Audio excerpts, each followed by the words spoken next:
அன்பு சகோதர சகோதரிகளே, தேவனுடைய வார்த்தையை உங்களோடு கூட சேர்ந்து தியானிக்கிறதை நான் பாக்கியமாக நினைக்கிறேன். மறுபடியுமாக யோவான் 14ஆம் அதிகாரத்தினுடைய 7ஆம் வசனம், இன்னும் 2-3 சேர்த்து வாசிக்கிறேன்.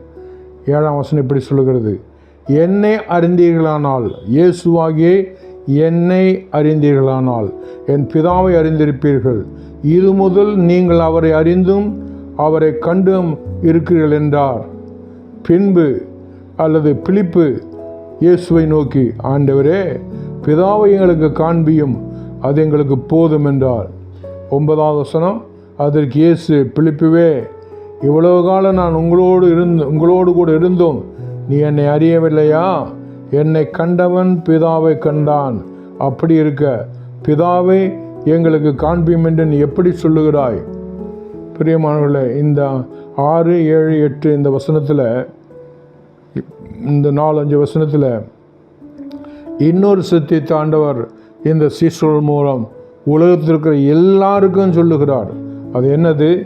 இயேசுவாகிய என்னை அறிந்து அல்லது ஏற்றுக்கொண்டு அல்லது என் மேல் அன்பு வைத்து அல்லது என்னையே 100க்கு 100 வேறு தெய்வம் அல்ல. உலகத்தில் எத்தனையோ லட்சம் கோடி 33 கோடி தெய்வங்கள் உண்டு. ஆனால் அந்த தெய்வங்கள் இல்லாதபடிக்கு என்னை மாத்திரம் நம்பி ஏற்றுக்கொண்டு அறிந்திருப்பீர்களானால் பிதாவை அறிந்திருப்பீர்கள். ஏன்? இயேசுவும் பிதாவும் ஏற்கனவே நாம் சிந்தித்த பிரகாரம் பிரிக்க முடியாத திரியேக தேவன். அதனால் என்னை அறிந்தீர்களானால் என் பிதாவை அறிந்திருப்பீர்கள். இது முதல் நீங்கள் அவரை அறிந்தும் அவரை கண்டும் இருக்கிறீர்கள். எப்படி? இயேசு மூலமாக. இதையே புரிந்து கொள்ளாத அடுத்த சீசன் பிலிப்பு என்ன சொல்லுகிறார்? அவரை நோக்கி, பிலிப்பு அவரை நோக்கி, ஆண்டவரே, பிதாவை எங்களுக்கு காண்பியும், அது எங்களுக்கு போதும். பாருங்கள், முன்னாடி தான் இயேசு இருக்கிறாரு, ஆனால் அவனுக்கு புரியல. அதற்கு இயேசு 9ஆம் வசனத்தில், பிலிப்புவே, இவ்வளவுகளாம் நான் உங்களோடு கூட இருந்தும் நீ என்னை அறியவில்லையா? என்னை கண்டவன் பிதாவை கண்டான். அப்படி இருக்க பிதாவை எங்களுக்கு காண்பியும் என்று எப்படி சொல்கிறார் என்று ஆண்டவர் திருப்பி கேட்கிறார். உங்களுக்கு புரியுதா? இயேசுவோடு இருந்தும் இயேசு கிறிஸ்துடைய சத்தியங்களை அறியாமல் இருக்கிற ஆவியுள்ள கிறிஸ்துவர்கள் உண்டு, சீசர்கள் உண்டு. பைபிள் படிப்பாங்க, ஆனால் புரியாது. ஜெபம் பண்ணுவாங்க, ஆனால் விளங்காது. அதனால் கொஞ்ச நாள் பார்க்கும்போது போர் அடிக்க ஆரம்பிச்சு. நான் ஜெபிக்கிறேனுங்க, ஒன்றும் நடக்கலை.